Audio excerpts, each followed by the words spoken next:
Centerville, Tennessee. A small town tucked between pine woods and farmland, the kind of place where people are more likely to recognize you from Sunday service than a police station. On the morning of June 14, 1993, the Collins family, 7 people, including 5 young children, left their farmhouse with a handwritten note, visiting church elders, back by Monday. But Monday came and went. Then the entire summer, no one returned, no footprints, no phone calls, not even a single shoe left behind the barn. Authorities called it a voluntary departure. The community said nothing, too used to living without asking questions. Until 10 years later, when a relative looked back at an old photograph and realized the most disturbing thing wasn't that they disappeared, but what they left behind. The Collins family's wooden farmhouse sat nearly a mile off the main road, tucked behind rows of pine trees and fields of dry yellow corn. In Centerville, Tennessee, everyone knew Mennonite families didn't leave their land unless it was for something truly important. So when a neighbor, Mrs. Loretta, stopped by on Monday afternoon and found the door locked, the kitchen cold, and the barn uncleaned, she knew something was off, but she didn't call the police. Not right away. In this town, people trusted God and each other, long before they trusted anyone in uniform. The handwritten note on the kitchen table, visiting church elders, back by Monday, seemed enough, even though no one knew where they'd gone, who they went with, or how they left. Their horse-drawn buggy was still in the barn. There was no car, no tire tracks leading away from the property. 3 days later, Isaiah's younger brother, Jacob Collins, arrived at the house.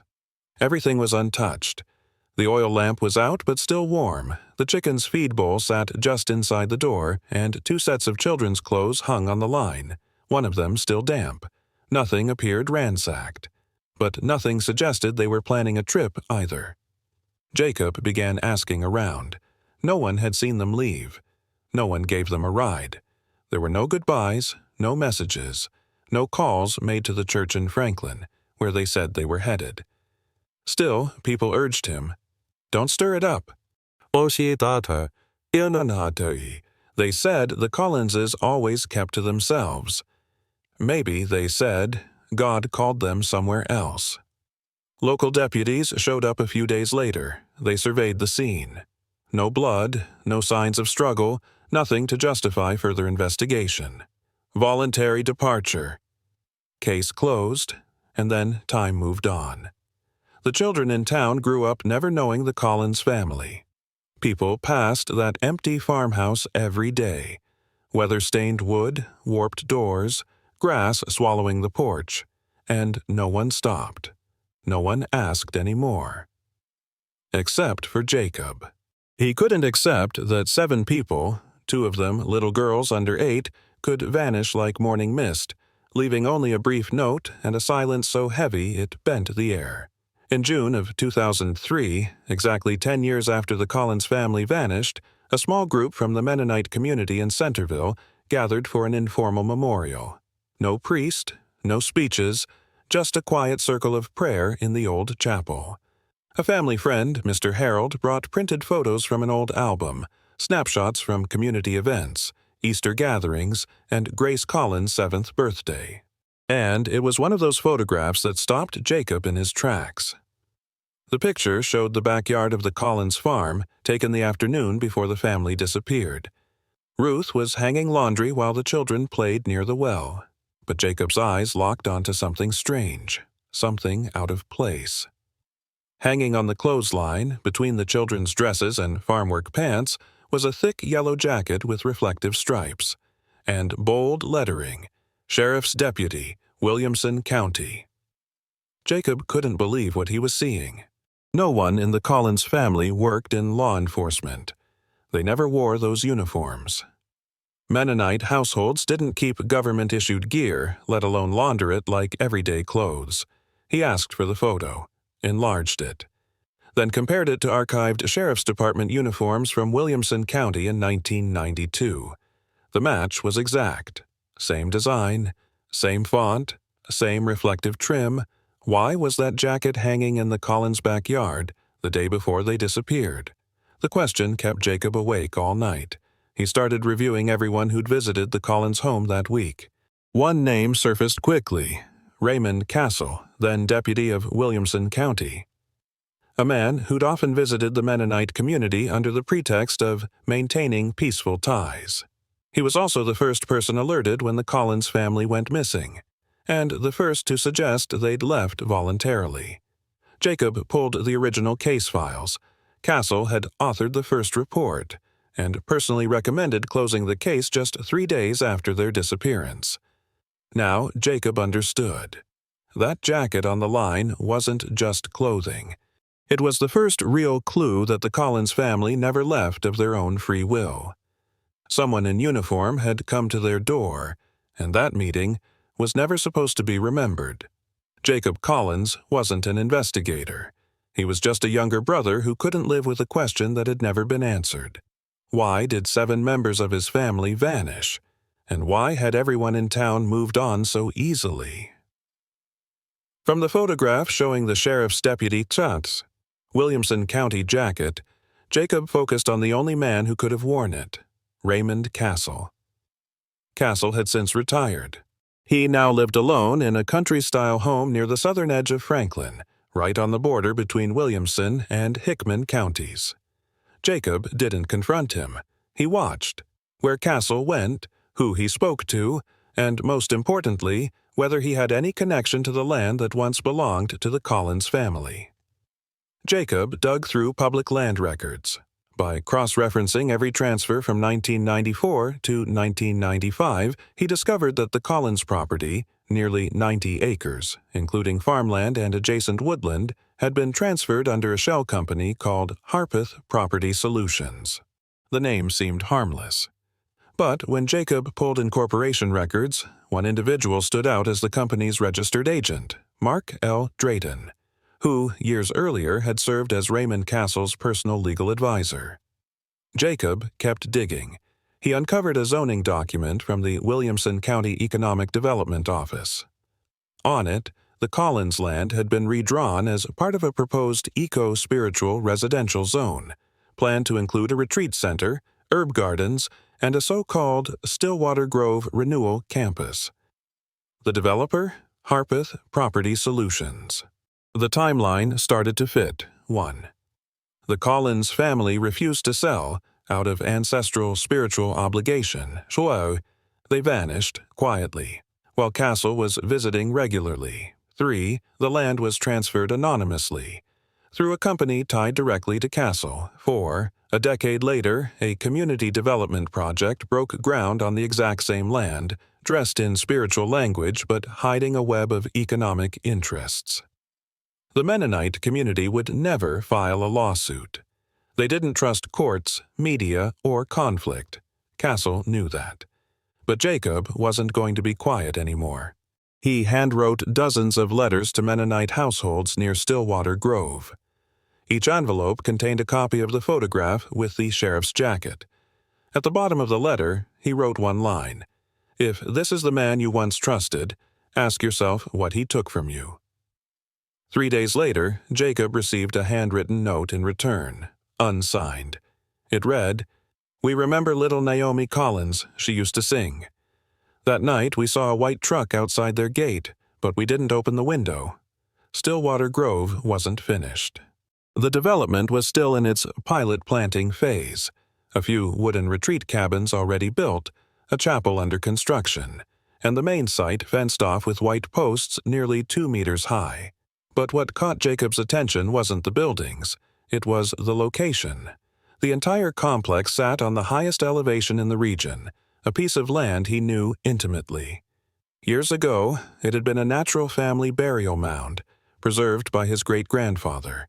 There were no gravestones, no walls, just a slight rise in the earth, once known by locals as the resting hill of the elders. After the Collins family vanished, no one spoke of it again, and now, on that very soil, poured concrete was setting for a community meditation center. Jacob contacted a local reporter, the same one who'd received an anonymous letter in 1994 but had been warned not to publish. This time, Jacob didn't write. He met her in person, brought photos, documents, land records, and the anonymous letter mentioning a white truck parked at the gate. 3 days later, a small film crew entered the construction site under the guise of shooting a regional development feature. Jacob led them to the rise. He pointed at a patch of gravel with a slightly different hue, about 4 square meters wide, right in the middle of the foundation. "This spot," he said, "was where generations of my family were born, where they were supposed to be buried, not poured over with concrete." The reporters submitted imagery and coordinates to the Tennessee State Forensics Office, requesting a scan for possible unregistered burials. The request was initially denied, but when a construction engineer flagged a fracture in the concrete slab, everything shifted. A forensic survey team was deployed.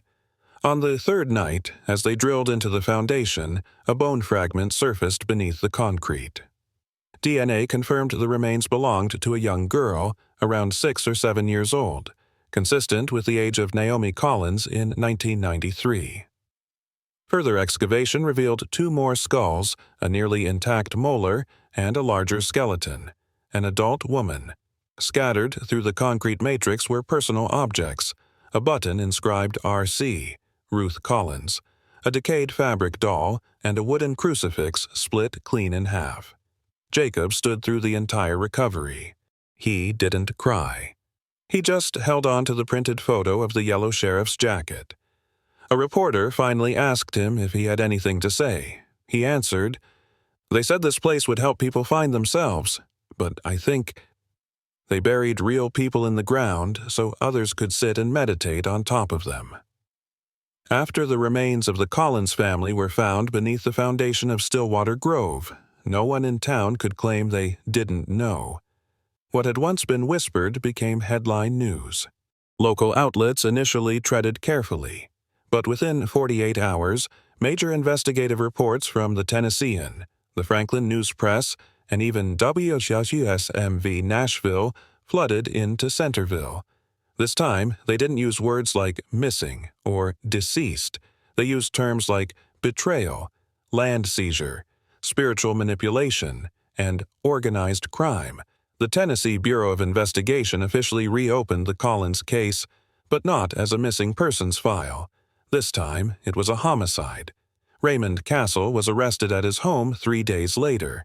He didn't resist, didn't speak to officers. But as he stepped onto his porch and saw the crowd of reporters, he said just loud enough for one microphone to catch, "You people don't understand how the world really works."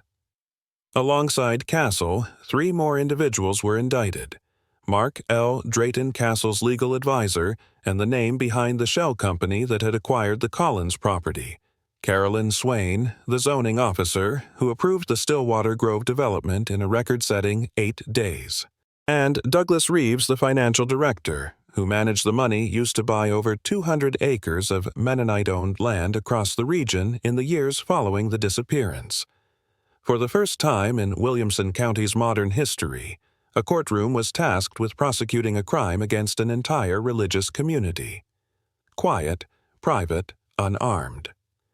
But the part that shocked the town more than those who were charged were the names not listed among the guilty, the ones who had known, who had seen, who had heard, but chose silence. One anonymous letter admitted to hearing a child's cry the night of June 14th. Another claimed to have seen Castle loading wooden crates into his truck from the Collins farm, but said nothing, fearing to stir up trouble. A former zoning assistant said she'd received a site plan that labeled a portion of the land spiritually significant, but didn't speak up, worried she'd lose her job. And then came the hearing. Jacob Collins was invited to speak. He stepped forward with no notes, no photos, just his voice. Calm, direct. "People said they stayed silent to preserve the peace of this town," he said. "But if silence is peace, that peace never belonged to Ruth, not to Naomi, not to Isaiah. It belonged to those who wanted clean hands without ever having to look at the blood." The courtroom fell still. No one clapped. No one cried. But for the first time in over a decade, the names of the Collins family were spoken aloud, not as vanished figures in old stories, but as real people who had lived, breathed, and been betrayed by the very silence that once claimed to protect them. The Collins case officially closed in early 2006 when the Williamson County Court sentenced Castle to 20 years in prison, and each of the remaining defendants to 15 years, under the charge of conspiracy to commit homicide resulting in death. No sentence was called complete justice. No one knew exactly what happened on the night of June 14, 1990. No one could say who had carried out the act. And of course, no one confessed. They simply signed plea agreements in exchange for reduced time. But the name Collins was no longer a mystery.